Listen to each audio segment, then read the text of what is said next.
Hello YouTube! Magandang gabi ngayon. Good evening mga madlang people. Kung sino man kayong mga nanonood dyan mga pari. Hello, hello, hello. Good evening. Nag-try ako sa TikTok kanina. Kaso, naglalag siya. Hindi niya kaya magsabay. Kaya balik YouTube tayo mga pari. May nakita ako sa YouTube. Maganda to, sigurado. Idol natin si Boss Dogs. Kasama si Ed Kaluwag. Ano mang kalokohan yun, Boss D? Tyrese Hello Doggy. Sino nga hanapin natin? Eto. Ito yung uno niya. Tara, panoorin natin si Boss Dogs.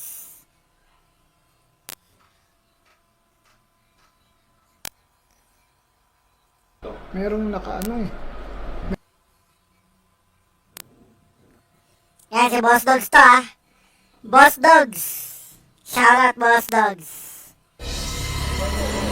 Ganda ng bootcamp ng Milano. Welcome to Casa. So ito po yung ano po sa inyo, Sir Ed. Meron na akong nakita doon, may matanda. Meron na agad nakita si Idol. Dito po sa hallway. Oh, dito. Grabe, kararating pa lang ni Idol, may nakita na.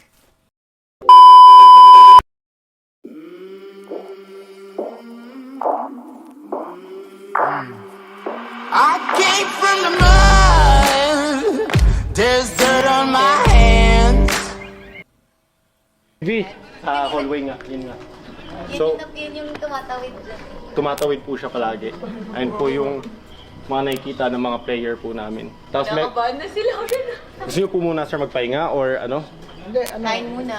bigyan niyo muna ako ng ano ba yung mga ginagawa nila para at least Apo. maano natin, ma-assess kung ano Apo. klase sila. So, basically, ito po yung mga bata po dito. Player po sila ng Mobile Legend. Ayun po yung ginagawa po nila ngayon dito.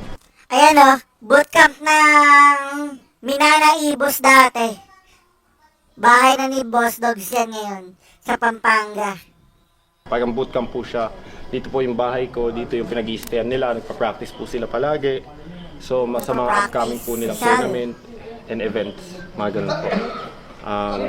Sino yung pinaka-nagkaroon ng close contact, tsaka Ninjas. yung parang encounter na Yung asawa ko din po, may nakita po siyang Bata na tumalon po sa dalawa. May balcony po kasi kami sa likod po. sa taas ng Tapos master tapos yung mga kasambahay din po. Tapos si Si Vinja. Princess yung madalas. Gusto niyo po muna sila makausap? Siya yun. Ayun si Boss Dogs, ang daming nakikita. Sir Ed, kasi nung ginawa po itong bahay, yung architect ko po, pati engineer ko po, hindi po sila talaga, like, takot na takot po sila pumasok sa kwarto ko. Tapos po dito po Sa kwarto, taas, Boss Dogs? sa hallway, papuntang studio po. Kasi magkatapat po yung bintana ng kwarto namin, dun sa streaming nila, Andun sila ate may sa nakikita kwarto akong ni Mama. dumadaan palagi. So nung ginagawa tong bahay ko po, Tapos nung turnover, naabisuan po kami na parang sinasabi, may isang bata, isang babae, isang lalaki. Yun po yung parang sinabi sa amin nung pagka-turnover ng bahay. Nung time na yun, hindi pa kami masyadong naniniwala. Kasi wala pa rin basically ako hindi po nito. na-encounter. Creepy naman nun. Meron agad sila na-encounter sa bahay na bagong-bago. Ako po parang in between lang kasi never pa naman ako nakakita. Until nung pagkalipat po namin, buntis pa po ako na parang ilang months pa lang after lipat namin dito. Yun po, doon ko nakita yung bata na tumalon sa railing. lupa pa lang, Opo, tapos opo. tinayuan. Opo. Okay. Yung lugar bago tinayuan, Parang pagkabait-bait ni Boss Dogs no? Pero pagkatasan, pagmumura. Si Boss D to, marami bang puno, maano ba siya? Ay, hindi po. Ano lang po siya. Patag lang po siya. Parang pinapastulan po ng mga baka nun. Okay, parang bukid siya. Opo, parang ganun. Alaman natin, Opo. hanapin lang natin yung pinaka strongest spot nila, tapos doon na tayo Kasi, Malakas po. minsan kasi may dahilan bakit sila nagpupunta sa ganito, bakit sila nag-stay. So, yun yung dapat muna natin malaman. Opo.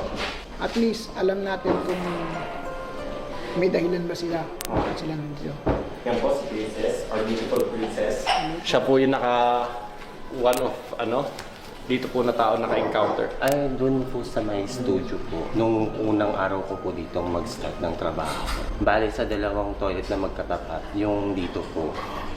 Nag-open po yung faucet.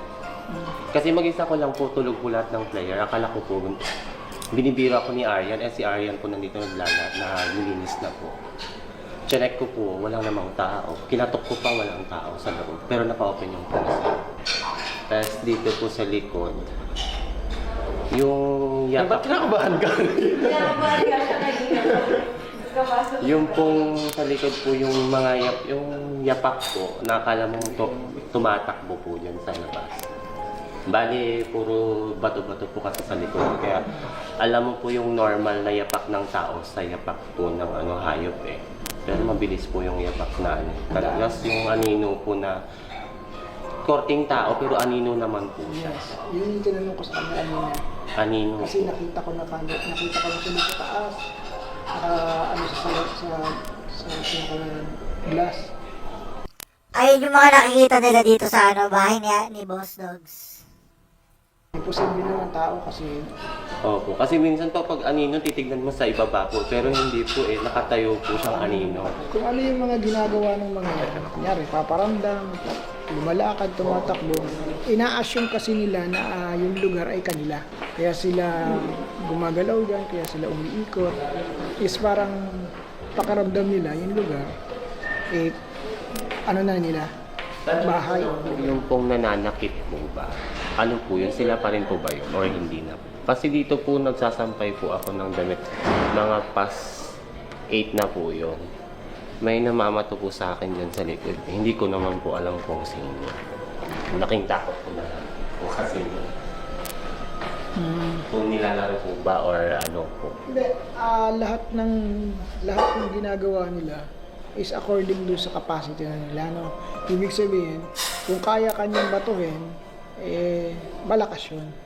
Malakas na entities yun. Kaya na niyang maghawak na ano. Pero, for sure, hindi siya multo. Elementals yan, mga elemento yan. Yung dumadaan-daan, yung bata, posible pa lang na multo ha. Pero yung anino, hindi yun multo. Definitely hindi siya multo, yung anino na nakatayo. Ang itsura niya is tao, pero alam mo yung taong drawing na kulay black lang. Ayun nga, si Vinjas naman. Yung isa pong malakas na madalas po maka-encounter dito, isang player ko din po.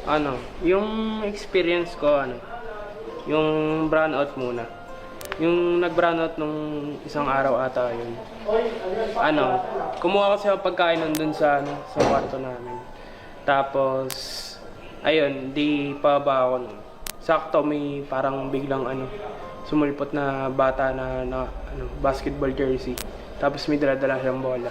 Lagi ako nakakita ng bata dun sa may gilid ng Bata lang siya, parang naghahanap ng kalaro ganun. Tapos dun sa terrace ang madalas ko nakikita sa may kusina. Dun ko pong madalas nakikita yung batang takbo ng takbo. The moment na nakita mo ba siya, as in buo or malinaw? Nakikita ko po siya ng buhay as in kasi may third eye nga po ako since nung bata pa po. Okay. So parang ganito, kung paano mo nakita yung natural na tao, ganun din. Opo, parang ganun din po. Sa taas po, sa studio.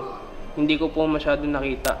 Pero yung sa may malapit po sa kusina, ayun, kitang-kita ko po talaga. As in bata po talaga siya na naka-jersey tapos may hawak na bola lagi. So meron tayong bata, meron akong nakitang matanda, tapos may mga anino. Alam mo, ang napansin ko kasi, parang yung area is nagkaroon ng mga open portal. One reason is possible yung design, yung nagkakatapat na mirror, yung mga doors na nakatapat sa mirror. Yan yung mga possibilities kung bakit nagkakaroon ng open na portal o yung lagusan. Bago yung area, di ba? Tapos basal to, ibig sabihin wala. Dati naman itong bakante, pinatayuan lang. So, ang tanong, saan sila nanggaling? Bakit sila nag-stay? Isang possibilities is maaring may nag-attract sa kanila. Paglipat niyo, meron na daw po ba kayo agad na encounter something? Sa akin sir, wala po talaga eh. Like honestly, sa akin wala akong na-encounter eh. Dahil sa skeptic ako, ay lang po talaga yung sakit pagkasaya yung bahay talaga eh. Parang di mo na pinapansin eh. Tama naman. We, boss dogs. Ay, di ko lang, kasi ako may-ari ng bahay eh. So kaya wala lang po sa akin talaga eh. Kaya lang, I mean, yung ganito kasi. Kasi di ba yung bahay ay pinagawa. After na fully furnished, mapinis na siya, matapos na siya, katapos siya natayo, meron na bang mga nagsabi na meron silang napansin, may nakita? O yung habang yung mga gumagawa pa Yung lang? gumagawa po pa lang po, may nakikita na po. Yung ano po namin, yung architect po namin, pati yung engineer, hindi po nila kayang kwartuhan yung mga kwarto sa taas po. Kasi natatakot po sila pati yung sa side ng bootcamp. So yung architect pati yung engineer dito po nagka-kwarto nila. Kaya pwede po po dito. Sir, Ibig sabihin, dito po talaga muna sila nagka-kwarto. kung nagsimula ito na na doon pa lang sa umpisa, mga gumagawa pa lang, Opo.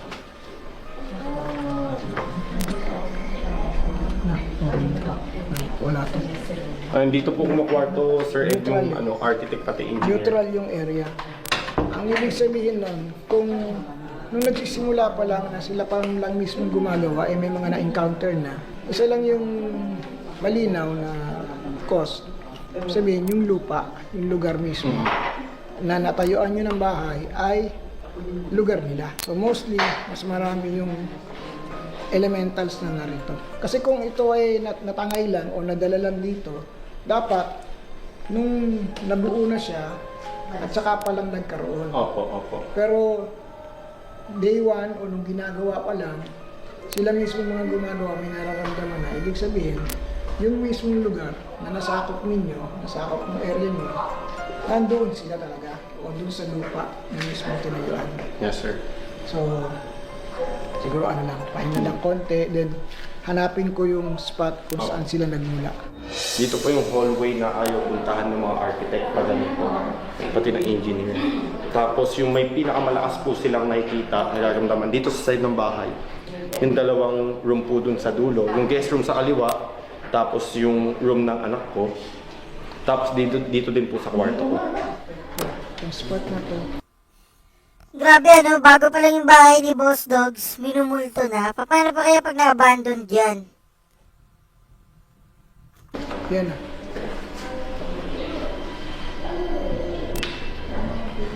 Tumas balay mo ko dun ah. Wala yung ilaw. Nagkiklicker na yung lights. May presence na. Sige po sir, ano po tayo? Hindi imposibleng mag-flicker dapat yan dahil Pagka-flicker nga, tumas balay mo ko eh. Dito sir, yung kwarto po Sa namin. bata. Dito ko po siya. Opo. Nakakabahan tuloy ako. okay lang ito naman. Tuturo naman niya yung spot eh. Kahit na tuturo niya yan kasi ang tawag doon imprints. So ibig sabihin may bakas. Kahit anong gawin mo, tuturo niya yan. Dito ako. Tuturo niya yan.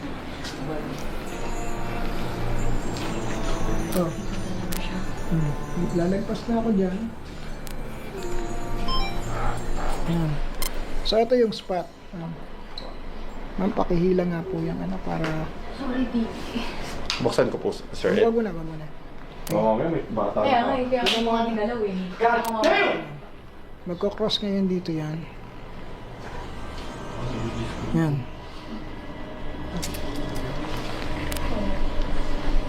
Yan, dyan po siya po.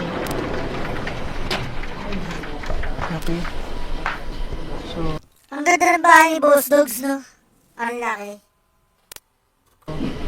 tingnan mo, ibig sabihin, yung bata na yan ay from here, patungtong yan dito. Pumasok yan dito sa kwarto nyo.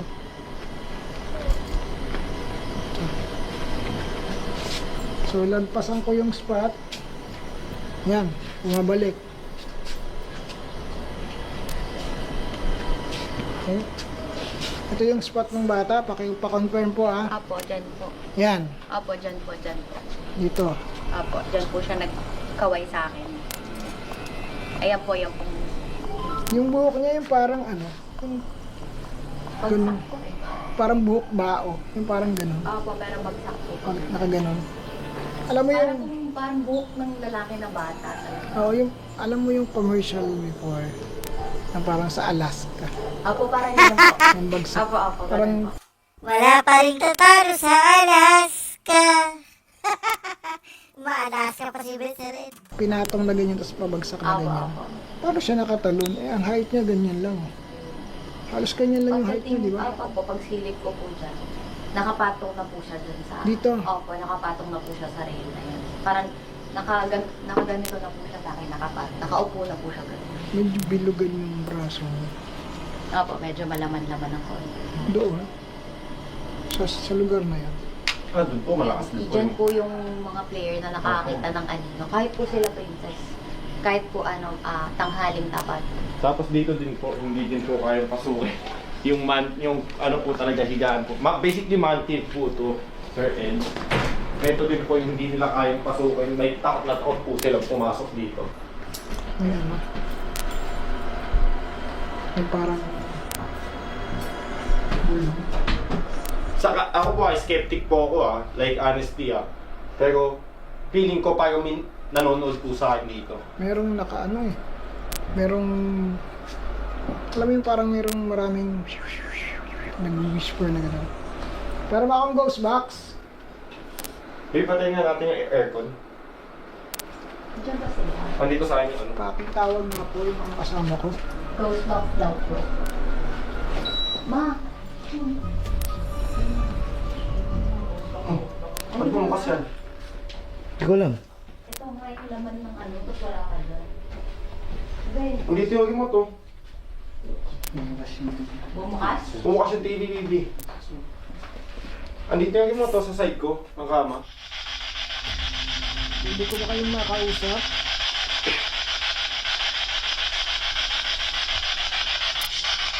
Pwede ko ba kayong makausap? Pwede ko bang malaman kung bakit kayo narito? Pwede ba kayong makausap? Ilan kayong nandito? Rinig niyo? Rinig niyo sinabi? Opo, dalawa. Ulitin ko, ilan kayong narito? Pwede bang malaman? 2 3 Wala yung buko. Nasaan kayo? Si Boss Dogs. Saan lugar kayo nang gagaling? Nako, Boss Dogs.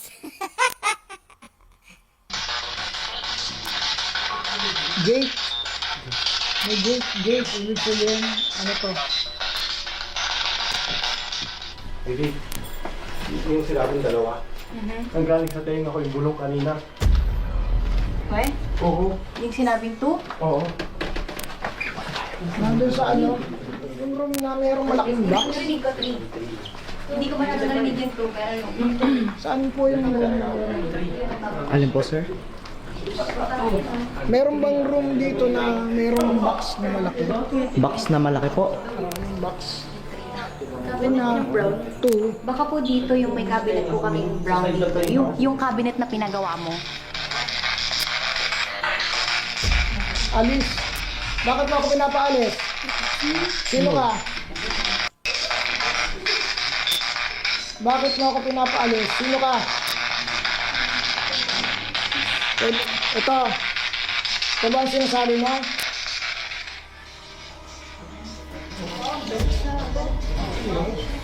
Galit siya.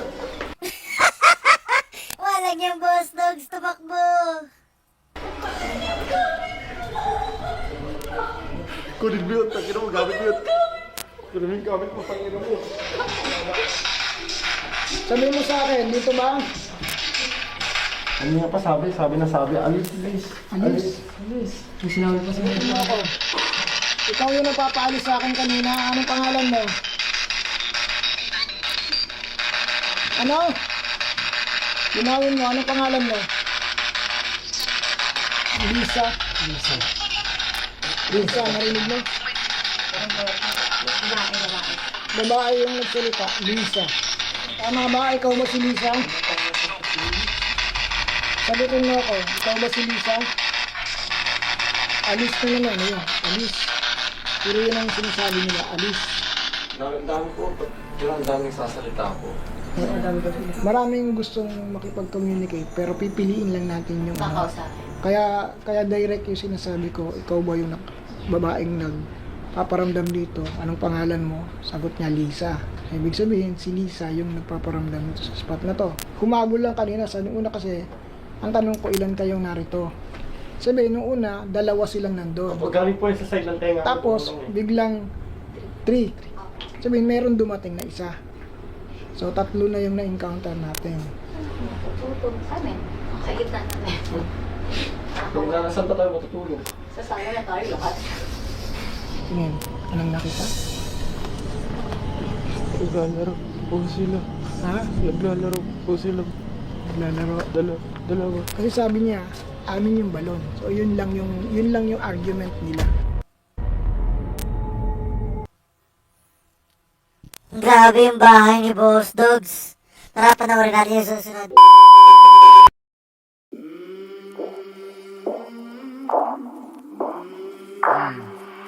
I came from the mud. There's